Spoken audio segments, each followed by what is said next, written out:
오늘 주제는 계속해서 창세기 강해를 해나가면서 예배입니다. 여러분 잘 아시는 것과 같이 모세가 바로에게 내가 이스라엘 백성들을 이끌고 나가야 하는 이유를 설명하면서 그 이유를 하나님께, 여호와 하나님께 예배하기 위해서다라고 가르쳐 주었습니다.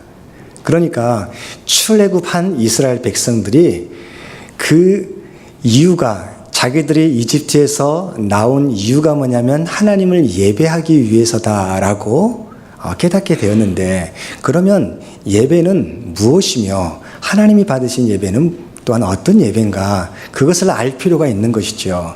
그래서 하나님께서 모세를 통하여서 가인과 아벨의 스토리를 자세하게 그들에게 설명해 주었습니다. 하나님이 받으신 예배가 있다.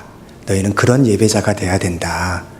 그냥 습관적으로 예배 드리는 것이 아니라, 형식적으로 드리는 것이 아니라 하나님의 마음을 알고 하나님과 만남을 가지고 하나님과 깊은 교제 속에서 하나님이 주시는 참된 은혜를 맛보고 누리는 그런 예배자가 되어야 된다. 그것을 가르쳐 주시는 것이죠. 그러면 하나님께서 받으신 예배가 무엇일까 우리가 살펴보도록 하겠습니다. 3절부터 5절 말씀을 보게 되면 가인과 아벨이 하나님께 제사를 드리는, 지금으로 말하면 예배를 드리는 것을 보여주고 있습니다. 가인은 땅의 소산으로 제물을 삼아서 여호와께 드렸습니다. 왜냐하면 그는 이제 경작하는 사람이었기 때문에 그렇죠. 그리고 아벨은 자기도 양의 첫 새끼와 그 기름으로 하나님께 드렸습니다. 그런데 둘 다 같은 형제고, 그리고 사실은 가인이 먼저 하나님을 향하여서 제사를 드렸어요. 그것을 본 아벨도 나도 하나님께 예배하고 싶다, 그런 마음을 가져서 예배를 드렸는데, 하나님께서는 여호와께서 아벨과 그의 제물은 받으셨고 가인과 그의 제물은 받지 아니하셨다라고 성경은 이야기합니다. 먼저 예배하는 자가 하나님께 먼저 은혜를 받아야 될 텐데 그렇지 못한 거예요. 왜 그럴까? 많은 사람들이 궁금해합니다. 왜 하나님은 가인과 그의 제물은 받지 않으시고 아벨과 그의 제물은 받으셨을까? 그래서 많은 사람들이 어떤 이야기를 하기 시작하냐면, 하나님께서는 가인이 곡식으로, 곡물로 드렸기 때문에 하나님께서는 이 출애굽기 이하를 보게 되면 이제 레위기에서 많이 나오잖아요. 제사를 어떻게 드려야 되는지. 그래서 피를 흘리며 번제로 태우는 그런 제사를 많이 이야기하십니다. 그리고 또한 성경에 보게 되면 피 흘림이 없이는 죄사함이 없다, 그런 말씀도 나오잖아요. 그렇기 때문에 피를 흘리지 아니하였기 때문에 피가 없어서 가인의 제사는 받지 않았다, 이렇게 이야기하고 생각하는 사람들이 있습니다.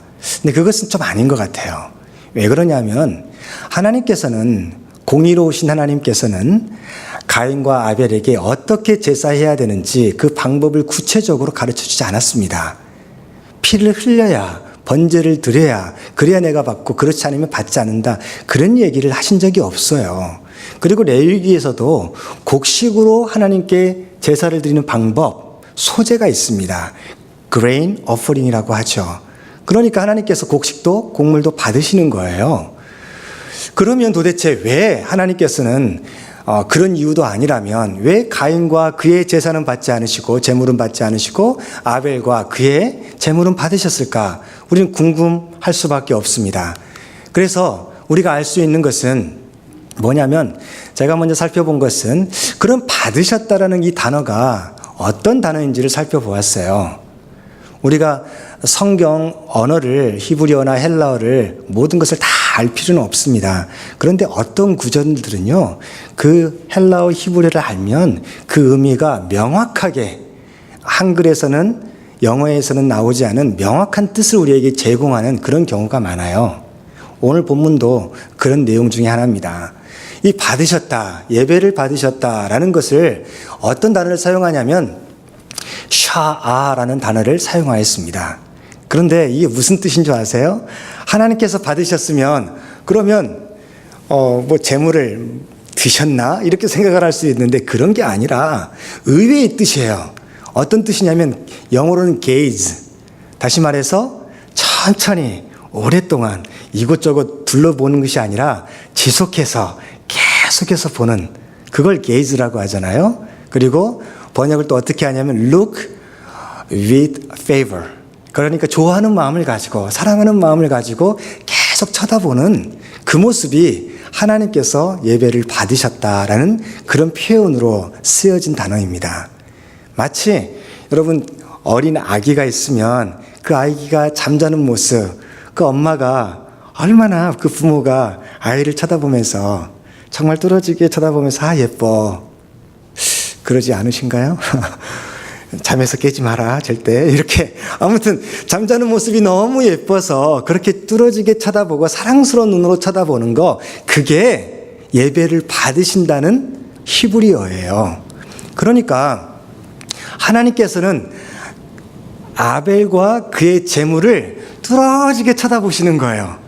그를 바라보시고 그의 눈동자와 그의 삶의 모습과 그의 하나님을 향하여서 뭘 내가 어떻게 드려야 될까, 그 예물을 준비하는 모든 과정들을 하나님께서는 뚫어지게 바라보면서 사랑의 눈길로 바라보면서 아 내가 다 보고 있어, 이렇게 표현하신 게 예배를 받으시는 것이죠. 그러면 가인과 그의 제물은 받지 않으셨다, 하나님께서는 보지 않으셨다라는 뜻이에요. 무슨 말이에요? 그가 아무리 좋은 것을 가지고 왔을지라도 하나님께서는 왜 그런지 그에게 마음을 돌리셨어요. 그냥 보지 않으신 거예요. 이게 무슨 뜻인지 살펴보도록 하겠습니다. 여러분, 성경 히브리어 동사 시제가 다른 영어나 한국어나 그거가 좀 달라요. 그것을 좀 여러분, 제가 일부에서 이것을 설명을 하다가 좀 헷갈리지 않을까 걱정이 많이 됐는데, 제가 물어봤어요. 다 끝나고 이 설명이 성경을 이해하는 데 도움이 됐냐? 많이 도움이 됐다고. 그래서 용기를 내서 제가 설명을 해드립니다. 히브리어는 한국어나 영어 같은 절대 시제를 사용하지 않습니다. absolute tense를 사용하지 않아요. 그래서 이게 무슨 말이냐면, 절대 시제는 나는 볼 것이다 라면 그 내용이 미래를 가리키는 것이잖아요. 나는 본다는 현재, 나는 보았다는 과거. 그 시제가 그 현재, 그러니까 미래형이면 미래, 과거형이면 과거, 현재형이면 현재를 의미하는데, 그럼 히브리어도 그런 동사 시제를 사용하는가? 아니라는 거예요. 뭐냐면 히브리어, 성경 히브리어 동사는 절대 시제의 개념이 아니라 상대 시제의 개념을 갖고 있어요. 무슨 말이냐면, 다시 한번 설명해 드리면, 이제 어떤 동사가 문장과 문맥에 따라서 현재를 표현하기도 하고 미래를 표현하기도 하고 과거를 표기하기도 해요. 다시 말하면 히브리어 동사는 시제가 두 가지 있습니다. 완료 시제가 있고 미완료 시제가 있어요. 벌써부터 눈이 감기시는 분이 계시면 안 됩니다. 완료 시제, 퍼펙트, 그 시제는요, 어떤 거냐면 두 가지 단어가 한 문장에, 성경에 두 단어가 동사가 나올 때 시간적인 순서가 먼저 된 단어, 그 단어를 이제 완료형을 사용하고요, 나중에 된 단어를 미완료를 사용해요. 그래서 보통 헬라어 같은 경우는 미완료면 과거부터 시작해가지고 지금까지 지속되고 있는 그것을 의미하잖아요, 절대 시제의 의미로서. 그러나 히브리어는 그렇게 이야기하지 않아요. 제가 예를 하나 드려드리겠습니다. 예를 들어서 달라스에서 좋은 만남을 가졌음을 알려드립니다. 이것을 성경 히브리어에 나와 있다고 한번 가정해 보시면, 그러면 어떤 게 먼저 있었던 사건이에요? 네, 가졌음을, 그리고 지금 알려드린다가 나중에 있는 사건이잖아요. 그러면 성경 히브리어에서는 가졌음을 완료형으로 사용하고 알려드립니다를 미완료형으로 사용한다는 거예요. 조금 이해가 되시죠? 그러면 성경에서 보세요. 4장 4절을 보게 되면 아벨은 자기도 양의 첫 새끼와 그 기름으로 드렸더니, 이 드렸더니 단어가 완료형으로 되어 있어요. 퍼펙트로. 그리고 여호와께서 아벨과 그의 제물을 받으셨다. 이것이 미완료형으로 되어 있어요. 그러면 제가 질문을 해봅니다. 시간적으로 먼저 일어난 사건이 뭐죠? 드린 사건이에요? 하나님께서 받으신 사건이에요? 드린 사건이죠? 굉장히 잘 대답하셨습니다. 맞습니다. 시간적으로 아벨이 먼저 하나님께 예물을 드린 거고, 그리고 하나님께서는 그 후에 받으신 거예요. 이게 맞는 거예요. 그런데 문제는 뭐냐면 왜 하나님께서는 아벨의 그 제물과 그를 받지 않으셨을까 살펴보니까 놀라운 것을 깨닫게 되었어요. 3절과 5절에, 이 4절은 중간에 삽입된 구조거든요. 3절과 5절에 보게 되면 똑같이 두 단어가 나옵니다. 드렸다, 받았다라는 단어가 나와요. 그런데 가인은 땅의 소산으로 제물을 삼아 여호와께 드렸고, 이게 보통은 완료형으로 표현돼야 돼요, 텐스가. 그런데 미완료로 쓰였어요. 그리고 가인과 그의 제물을 하나님께서 받지 않으셨다, 이게 완료형으로 되어 있어요. 그러면 어떤 게 먼저 있던 사건이에요? 받지 않은 사건이 먼저 있는 거예요. 이게 무슨 의미가 있는 거냐면요, 여기에서 이 시제를 통하여서 하나님께서 말씀하신 내용은, 하나님께서는 가인이 예배를 드리기 전에 이미 그와 그의 제물을 받지 않으시기로 결심하셨다, 결정하셨다, 그 얘기를 해주고 있는 겁니다. 이 시제를 통하여서 가인이 예배를 드렸을 때 그가 평소에 잘했는데 예배를 뭘 잘못 드려서, 그래서 하나님께서 안 받으신 게 아니라 예배로 나오기 전부터 하나님께서는 가인과 그의 삶의 모습을 받지 않으셨다. 그래서 그의 제물도 받지 않으셨다라는 것을 알려주는 거예요. 성경을 유심히 자세히 보시면 하나님이 받으셨다라고 했을 때 사람 이름이 먼저 나옵니다. 아벨과 그의 제물, 가인과 그의 제물이 나와요. 하나님의 관심은 제물이 아닙니다. 하나님의 관심은 사람이에요. 그 사람이 지금 어떤 마음을 가지고 살아가고 있는가, 어떤 마음을 가지고 지금 나를 만나러 왔는가, 거기에 더 관심이 있으신 거예요. 그런데 가인은 어떤 삶의 모습을 살았길래, 그러면 왜 하나님께서 그의 삶과 그의 예배를 받지 않으시기로 먼저 결정하셨을까? 우리 궁금하지 않으세요? 그것을 이제 성경에서 찾아보니까 이 창세기 외에 가인에 대해서 나온, 가인과 아벨에서 나온 성경 구절이 세 구절이 있습니다. 먼저 요한일서 3장 12절 보시면 우리 같이 한번 읽어볼까요? 시작. 가인과 같이 하지 말라. 그는 악한 자에게 속하여 그 아우를 죽였으니 어떤 이유로 죽였느냐? 자기의 행위는 악하고 그의 아유의 행위는 의로움이라. 이게 무슨 말씀이냐면, 그가 가인과 같이 하지 말아라, 이제 신약 성경에서 신약 성도들에게 권면하는 말씀이에요. 가인도 예배를 드렸던 사람이다. 그러나 가인과 같이 그렇게 예배 드리는 그런 삶 살아가지 말아라는 거예요. 왜요? 그는 악한 자에게 속하였다라고 말씀합니다. 헬라어는 절대 시제를 사용해요. 그래서 이것이 imperfect형이에요. 그리고 active form을 갖고 있어요. 무슨 말이냐면, 이제 가인이 어느 과거의 한 시점부터 악한 자에게 속하였어요. 그의 마음과 생각이 사탄의 유혹에 넘어가고, 그리고 하나님의 선한 뜻을 따라 살아가지 아니하고 자기의 욕심과 자기의 성공과 자기의 유익만을 위하여서 추구하는 그런 모습이 있기 시작했어요. 그게 한 번만이 아니라 지속된 거예요. 미완료형으로 계속해서 지금까지 있어 왔던 것이죠. 이게 사단이 그를 속여서가 아니라 그가 액티브형이잖아요. 그가 선택을 한 거예요. 그가 하나님의 선한 길을 떠나서 악한 길을 걸어가기로 그가 선택을 하였고, 그 선택에 대해서 후회하거나 회개하거나 돌아서는 일 없이 계속해서 그것을 가고 있을 때에 그가 결국은 어떻게까지 됐어요? 그 아우를 죽이는 사건까지. 그러면서 하나님께서 물어보시잖아요. 너 동생 어디 있어? 물어봤을 때 이 가인이 대답을 어떻게 합니까? 대답을 그가 어떻게 하냐면요, 내가 내 아우를 지키는 자입니까? 라고 이야기를 해요. 그리고 가인이 그의 제사를 하나님께서 받지 않으셨을 때 그 안색이 변합니다. 굉장히 그냥 얼굴이 울그락 해가지고 하나님에 대해서 굉장히 불만이 많게 되었어요. 거기다가 뒤늦게 제사를 드리는 아벨의 제사를 딱 받으시니까 완전 뿔이 난 거죠. 그랬을 때 하나님께서 그에게 하신 말씀이 있어요.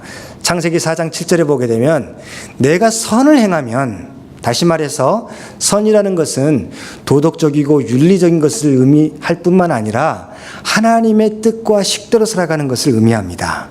성경에서 선은. 그러니까 너가 내 하나님의 뜻과 식대로 살아가면 어찌 낯을 들지 못하겠느냐. 너가 선을 행하지 아니하면 죄가 문에 엎드려 있느니라. 무슨 말이냐면 죄가 너를 삼키려고 마치 문 밖에 쿠거가 나오기만 하면 그냥 막 삼키려고 준비하고 있는 것처럼 그렇게 웅크리고 있다는 거예요. 그런데 안타까운 사실은 뭐냐면 가인이 선한 길에서 벗어나서 악한 길을 걸어가서 그 사단의 유혹에 계속해서 넘어갔다는 것이죠.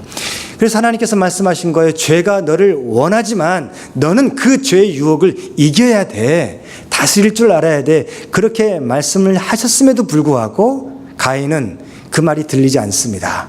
하나님의 말씀이 들리지 않습니다. 그래서 그의 동생 아벨을 들로 데려가서 거기서 돌로 쳐서 죽여버리는 그런 죄를 또한 행하게 되는 거예요. 그러니까 생각해 보세요. 다시 한번 보시면 그의 행위가 악하다고 했을 때 이 복수형이거든요. 한 번만 악한 행동을 한 게 아니에요. 계속해서 반복적으로 그의 생각하는 것이, 마음 쓰는 것이, 그리고 행동하는 것이 하나님 보시기에 악한 그런 일들을 계속 해왔던 거예요. 그리고 아벨은요, 그의 아유 행위는 의로움이라, 아우는 반대로 하나님 보시기 기뻐하시는 그런 삶의 모습을 해왔던 겁니다. 결론은 뭘까요? 하나님께서는 가인을 알고 계셨어요. 가인이 하나님을 따르지 아니하고 선한 길을 따르지 아니하고 악한 길을 걸어갔다. 그래서 하나님께서 그가 회개하기 전에는 그의 예배를 받지 않으시기로 결정하신 거예요. 가인이 그가 곡물이 잘못된 것이 아니라 그가 곡물을 드렸음에도 불구하고 예배를 드렸음에도 불구하고 그의 마음속에 뭐가 있어요? 악이 존재한 것이죠. 그래서 회개하지 아니하고 나아갔던 그 모습을 하나님께서는 받지 않으신 겁니다. 왜요? 하나님은 만홀이 여김을 당하지 아니하시는 우리의 마음 중심을 보시는 하나님이시기 때문에 그렇습니다. 또 한 가지 살펴볼 수 있는 것은 뭐냐면 아담과 가인과 아벨이 제사를 드릴 때, 가인이 제사를 드렸을 때 그의 제물, 첫 곡물을 드렸을 때 그것을 싱글러 폼으로 설명을 해요. 곡식 중에 하나를 그냥 바친 거예요. 그런데 아벨은요, 성경을 보시면 4절을 보면 자기도 양의 첫 새끼와 그 기름으로 드렸다. 한국말로는 와닿지가 않는데 오늘을 보게 되면 뭐냐면 복수형이에요.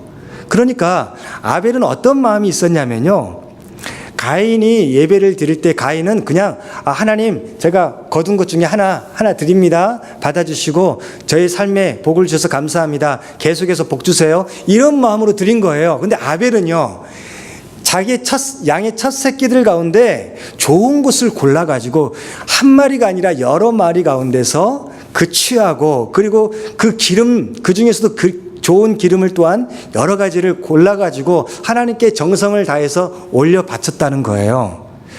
저는 이 말씀을 설교하면서 이런 설교를 하기를 원치 않았어요. 뭐냐면 하나님은 재물을 귀하게 생각하지 않는다. 사람이 먼저다.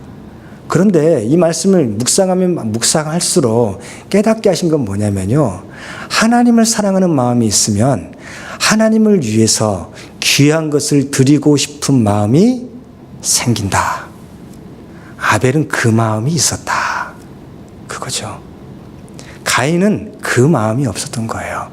하나님 앞에 나아감에도 불구하고 그의 삶에서 정말 하나님이 너무 좋아서 감사해서 귀한 것을 드리고 싶은 그 마음이 아니라 그냥 빈손으로 나가기는 뭐하니까 그냥 가지고 나온 거예요. 그런데 아벨은요, 하나님이 좋아요. 하나님의 따스한 그 사랑의 그 눈길을 그가 경험하고 살았어요. 그러니까 자기도 그 하나님을 위해서 뭔가를 해드리고 싶은 거예요. 예배를 드리는데, 제사를 드리는데 정말 아무거나 잡는 것이 아니라 가장 좋은 것을, 그 중에서도 기름 중에서도 가장 좋은 기름을 하나님께 드리고 싶은 그 마음이 있는 거예요. 그래서 그렇게 드렸어요. 이것을 하나님께서 너는 가장 좋은 것을 드려라 이렇게 명령하지도 않으셨어요. 그러나 아벨은 그 마음을 가지고 하나님 앞에 나왔고 예배를 드리는 겁니다. 그게 바로 하나님께서 그의 예배를 받으신 이유입니다. 그래서 사랑하는 여러분, 우리가 어떤 마음으로 예배를 드리러 나와야 될까요? 지난번에 우리 성경 공부 시간에 어떤 분이 나누신 이야기, 이것은 간증으로 하면 너무 좋겠다, 그 이야기가 되어서 말씀을 나눕니다. 지난 주일날 눈이 너무 많이 왔잖아요. 그래가지고 못 오신 분도 계시고, 왜냐하면 차가 못 다니는 거예요. 그러니까 위험하잖아요. 그런 분들은 안 나오시는 게 오히려 낫습니다. 사고 나면 더 안 좋으니까.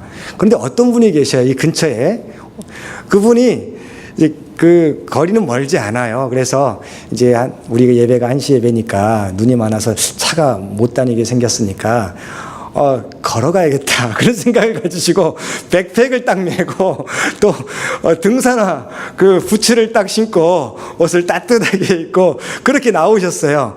뭐 1시간 안에 도착하겠지, 그 마음을 가지고 나오신 거예요. 그런데 또 감사하게 또 지나가는 차가 그 모습을 보고 예배 드리러 가신가 보다 싶어가지고 우리 교회까지 데려다 주셨대요. 그래서 천사를 저는 만났습니다 막 이렇게 얘기를 하시더라고요. 그 마음인 것이죠. 한 예를 들어 드리는 거예요. 하나님을 만나기 위해서 준비된 마음, 하나님을 만나고 싶다, 하나님께 예배 드리고 싶다, 하나님께 찬양 드리고 싶다, 하나님께 내 삶을 내어 맡기고 싶다, 이 마음. 그래서 같이 예배 드리고 싶은 그 마음으로 나오는 거. 제가 대학 다닐 때 기숙사에 있었어요. 그런데 이제 말씀을 이제 묵상하다가 아주 귀한 깨달음을 하나님이 주셔가지고 저는 목회자 자녀로 자라서 그냥 이 예배 드리는 것이, 하나님께 예배 드리는 것이 그냥 문화예요. 나의 삶에 뗄 수 없는 한 부분이에요. 그런데 그날따라 말씀을 읽고 기도를 하는데 그냥 회개의 그런 마음을 주시는 거예요. 너가 얼마나 악한 가인과 같은 사람인지, 양심이 무디어져 있어서 하나님 앞에서 아무 거리낌 없이 나오는 그 철면피 같은 모습, 그것을 그냥 영적인 눈으로 보게 하신 거예요. 그래서 그때 이제 큐티 노트에다가 적기 시작했습니다. 내가 죄 지었던 것들, 아무에게도 이야기하지 못했던 것들, 용서를 구하지 못했던 것들 다 적기 시작했습니다. 시간이 돼 보니까 밤 12시가 훌쩍 넘어가 버렸어요. 그걸 놓고 기도하고 또 찬양을 하는데 그 3명이 같이 살았거든요. 방장, 방중, 방쫄 이렇게 있었어요. 저는 1학년이라 방쫄이었어요. 그래서 방장형이 야 자자 이렇게 딱 한마디 하니까 이제 찬양도 못 하겠고, 그래서 네 알겠습니다 하고 이제 다 휴게실 쪽으로 가가지고 거기에서 그냥 혼자 기도하고 그런 시간을 보냈는데, 갑자기 어떤 마음이 들었냐면 예배를 드리고 싶은 거예요. 교회 가고 싶은 거예요, 그냥. 그래가지고 그 동네 그 학교 앞에 동네 교회가 있었거든요. 거기를 가려고 생각을 해보니까 평소에 한국의 교회가 5시나 5시 반에 이제 예배를 시작하잖아요. 그래서 한 5시쯤에 가면 되겠다. 한 3시간이 이제 남아 있는 거예요. 그런데 지금 잤다가 일어나면 못 일어날 것 같은 생각이 들어가지고 그냥 계속 그냥 있자 하면서 성경을 읽기 시작하고 그랬습니다. 그러다가 한 4시 반쯤에 그때 쌀쌀한 그 바람을 뚫고 운동장을 통하여서 후문 쪽으로 쇼컷이거든요. 교회를 찾아갔어요. 가서 앉아 있는데 이상하게 눈물이 나고 그냥 찬양을 부르고 그리고 또한 기도를 하는데 말씀을 듣는데 감사가 그냥 계속 흘러나오는 거예요. 그래서 그 기도 시간을 다 가진 다음에 돌아오는데 이제 해가 이제 동을 트기 시작하고 그리고 운동장을 통해서 다시 돌아오는데, 그때 제가 좋아했던 찬양이 우리 찬양대가 특성을 준비하고 있는 하나님은 나의 목자시니, 박정호 씨의 찬양이죠. 하나님은 나의 목자시니, 그 찬양 부르면서 오는데 얼마나 기쁜지, 얼마나 감사한지, 하나님 사랑합니다. 그 고백을 하고 돌아와서 또 자면 또 못 일할 것 같아가지고 은혜 받고 학교 클래스 빼먹으면 안 되지 해가지고 바로 샤워하고 도서관으로 가서 공부하고 그랬던 적이 있었어요. 그 생각이 나더라고요. 오늘 말씀을 준비하면서. 사랑하는 여러분, 하나님께서는 가인을 계속 만나셔요. 가인에게 말을 건네셔요. 계속 안 받으신 후에. 왜 그러셨을까요? 하나님께서 가인이 싫어서 미워서 안 받으신 게 아니라 가인이 악한 길에서 돌아서지 아니했기 때문에, 회개하지 아니했기 때문에 말씀을 거시면서 회개할 기회들을 계속 주시는 거예요. 너가 왜 안 받았는지, 너 재물을 왜 안 받았는지 알아? 너가 선을 행하지 않았기 때문이잖아. 이야기하시는데 이 가인이 못 알아듣는 거예요. 너 동생이 어디 있어? 라고 물어봤을 때 다시 한번 제가 미쳤나 봐요. 제가 어쩌다가 그냥 눈이 돌아가지고 동생을 죽였어요. 죄송합니다. 이렇게 회개할 기회를 주시는데 가인은 그것을 계속해서 의도적으로, 계획적으로, 반복적으로, 지속적으로 그 하나님의 은혜의 초청을 거절한 것이죠. 그래서 하나님께서는 그와 그의 예배를 받지 않으신 거예요. 사랑하는 여러분, 하나님께서는 우리에게 어떤 예배를 기대하실까요?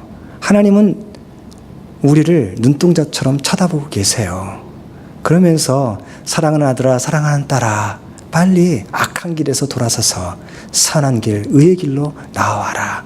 그러면 내가 너를 얼마나 기뻐하고 너의 예배를 통하여서 이 세상에 알 수도 없고 줄 수도 없는 참된 은혜와 참된 기쁨을 너에게 전해주겠다. 그것을 우리는 들을 수 있기를 주님의 이름으로 축원합니다. 예배를 통하여서 여러분 아무 생각 없이 오셨어요? 그러면 이 말씀을 통하여서 다시 한번 내가 어떤 예배자인가 돌아보기를 바랍니다.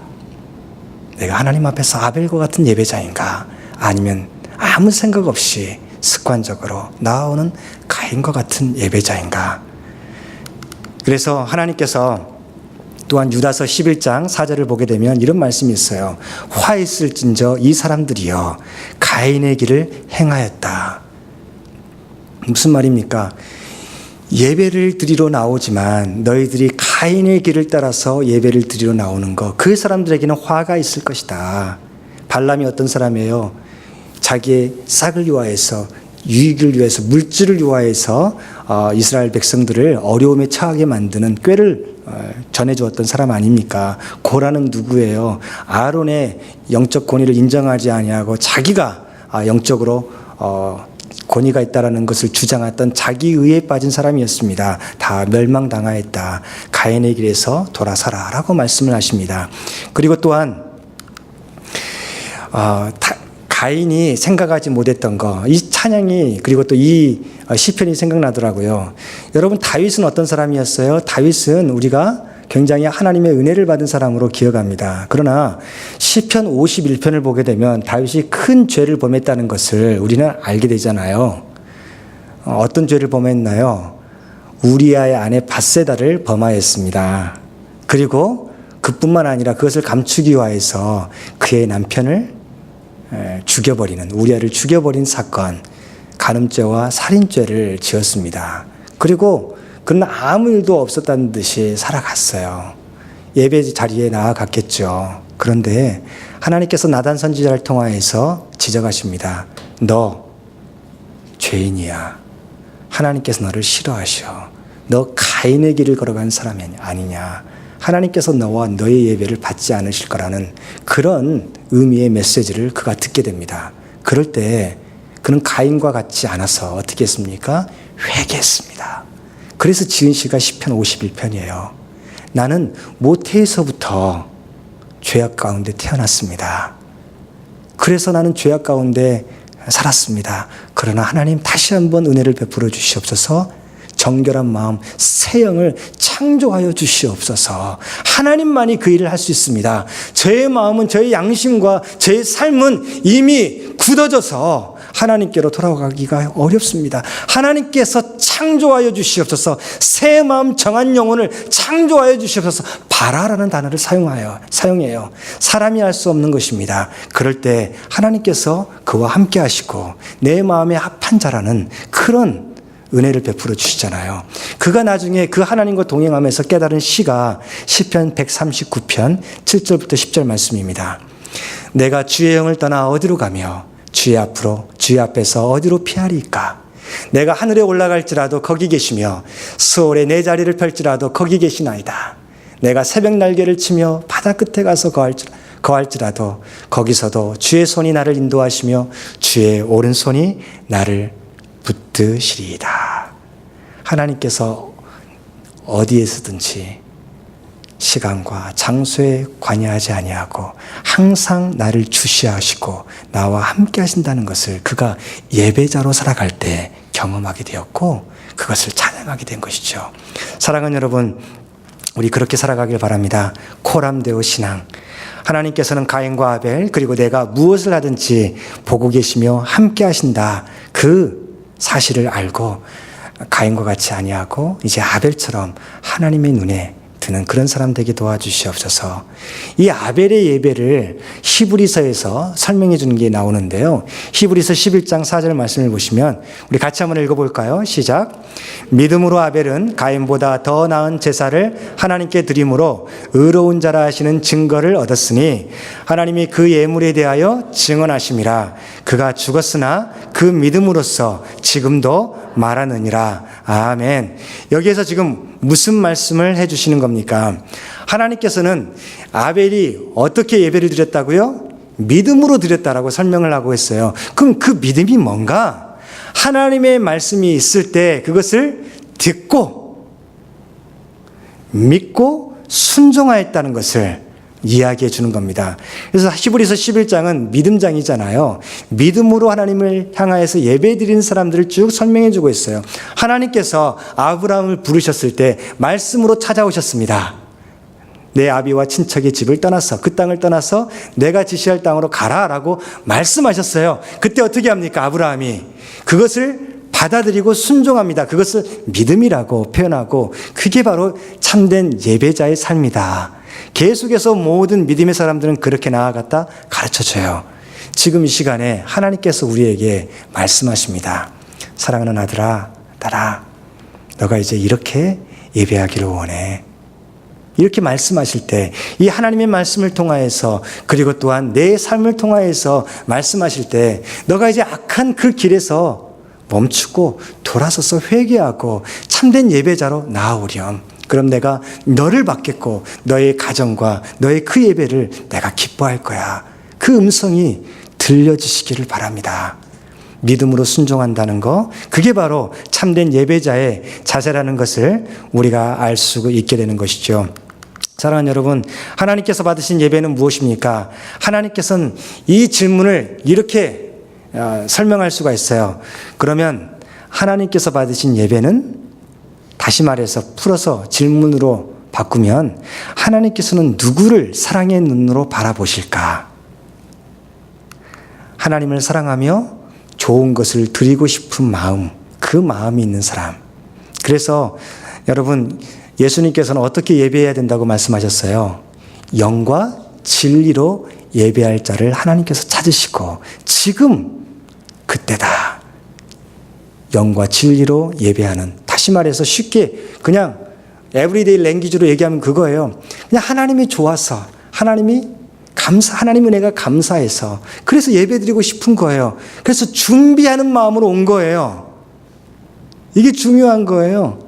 아무 생각 없이 그냥 오는 게 아니라 하나님 향해서 나아갑니다 하면서 내가 어떻게 하나님을 예배할 것인지 자녀들을 준비시키면서, 그리고 헌금을 준비하면서, 사역을 준비하면서 아무 생각 없이 나오는 게 아니라 하나님을 사랑하고 뭔가를 좋은 것을 드리고 싶은 마음, 사랑을 하면 그 마음을 알게 돼요. 아깝지가 않아요. 자녀들을 향해서 그냥 필요한 것들 다 해주고 싶잖아요. 능력이 안 돼서 못 해주는 거지. 그 마음이 사랑하기 때문에 그런 거 아닙니까? 그 마음을 하나님께서 원하시는 거예요. 그러면 왜 하나님께서는 그런 마음을 원하실까요? 하나님께서 그렇게 하라고 하시는 것은 항상 하나님께서 먼저 그렇게 하시기 때문에 그렇습니다. 하나님께서 우리를 그렇게 사랑하시기 때문에, 우리에게 가장 좋은 것으로 주기를 원하시는 마음이 있기 때문에 그런 것이라는 것을 우리가 알았으면 좋겠어요. 두 번째로는 하나님의 선하신 뜻과 식대로 살아가기를 원하는 마음. 예배당에서만 그 마음을 품는 게 아니라, 주일 예배만 그렇게 드리는 것이 아니라 매일의 삶이 그 마음으로 살아가는, 믿음으로 삶을 살아내는 그런 예배자를 하나님께서 원하시는 것이죠. 교회에서는 열심히 봉사하고 열심히 섬기고 나아가는데, 그런데 직장에서, 비즈니스에서는 다른 사람들에게 하쉬한 타임을 주고, 그리고 함부로 대하고 뭔가 더 억기화해서 다른 사람을 눌러버리는 그런 삶의 모습은 하나님께서 기뻐하시는 모습이 아니죠. 가인과 같은 모습입니다. 그래서 하나님, 예배를 통하여서 하나님의 은혜와 사랑을 경험하게 도와주시고, 하나님께서 우리를 향하여 갖고 계시는 그 계획과 그 기대를 가지고 이제 세상으로 나아갑니다. 세상에서 소금으로 빛으로 우리 가정이, 우리 자녀들이 내가 살아가게 도와주세요 하면서 그 마음으로 살아가는 자가 진정 하나님을 예배하는 참된 예배자라는 것이죠. 그랬을 때 그에게는 회개가 일어나기 시작합니다. 이제 하나님의 시각으로 자기 삶을 돌아보니까 잘못한 것이 보이기 시작하는 거죠. 회개가 일어납니다. 그리고 사람들과 비교하지 않아요. 하나님 앞에서 성실함과 열심으로 주님을 기쁘시게 해야겠다, 그 마음을 갖는 것이지요. 사랑하는 여러분, 하나님께서는 그 생각을 제가 갖게 되어서 이 말씀을 보면서 사람들이 이런 질문을 할 수 있을 것 같아요.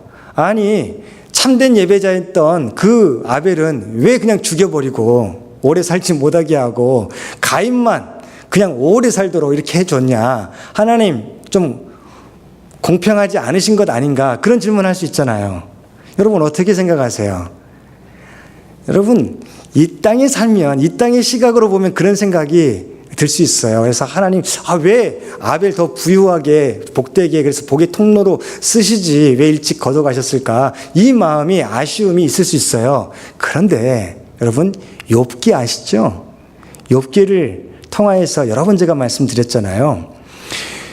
욥은 동방의 의인이라고 그랬습니다. 그랬을 때 하나님께서 믿음으로 살아가는 참된 예배자가 누구인가를 욥을 통해서 보여주기를 원하셨어요. 그래서 그의 자녀들 10명이 있었잖아요. 7명의 아들과 3명의 딸이 있었습니다. 그냥 하루 만에 다 그냥 하나님께서 데려가 버리셨어요. 죽이셨어요.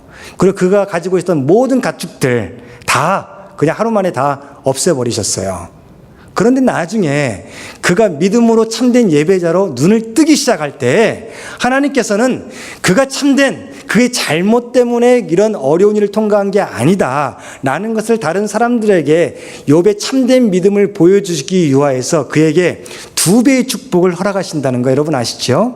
그래서 양이 몇 마리가 생깁니까? 14,000마리가 생겨요. 원래는 7,000마리였는데 낙타가 6,000마리, 3,000마리에서 6,000마리, 소가 1,000마리, 암나귀가 1,000마리 등 2배의 축복을 다 받아요. 그런데 그러면 자녀들은 20명이 다시 태어나야 될 거 아니에요? Are you with me?